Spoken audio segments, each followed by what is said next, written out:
We're out in the Bicycle Bat Cave. We're going to talk about the Jones Loop H-Bar 2.5.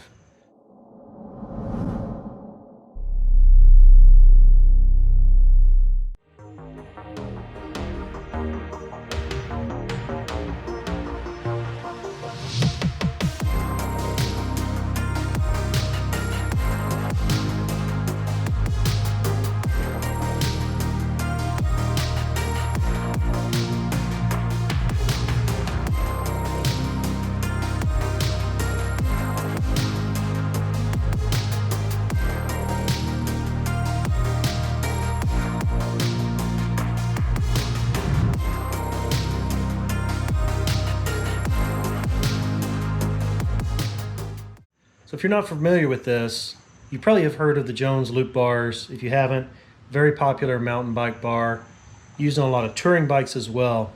But what's nice about the 2.5 is that it gives you that 2.5-inch lift without having to use a angled stem or an adjustable stem. It gives you that bar height without having to have a crazy tall tube height as well.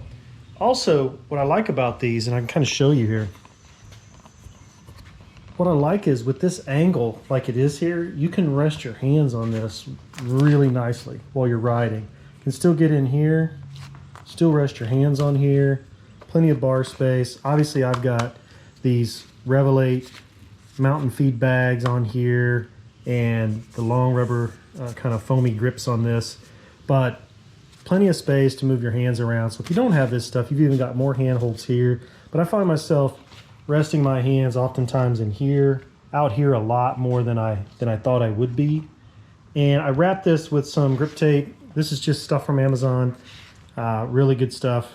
I like it because it's textured and that gives some really good grip space. This is my GoPro mount, which is a modified version of a quad lock. And then a lot of you have seen my cell phone holder. This is also the Jones bag, loop bag that's made for this space. It's got really nice Velcro straps. You can get it in there. It's waterproof. You can open and close it with one hand without a problem. Lots of room in there. There's enough room in there to get lots of bars, small water bottle, that kind of stuff. Plenty of room in there. If you've been thinking about a good bar for touring, I really recommend this. Mountain biking as well. There's lots of leverage, wide hand spacing. But if you're like me, what I really enjoy is I enjoy being in a more upright position. And this 2.5-inch rise with a regular, this is just a factory stem that came on the bike, with that 2.5-inch rise gives me plenty of upright position. So when I'm riding, if I want to get back out here on the bars, I can lean back and really just kind of relax. Or if I want to get really in a down low, more aerodynamic position, I can go out here on the front bars on these right here. I can lean out more, do more pedaling, climbing, that kind of stuff, and it works out well. I highly recommend these. If you haven't tried or looked to see about these 2.5 Rise Jones bars, I got it off their website. This is not sponsored, but obviously I'm a fan, so go check it out. Thanks for watching. See you again soon.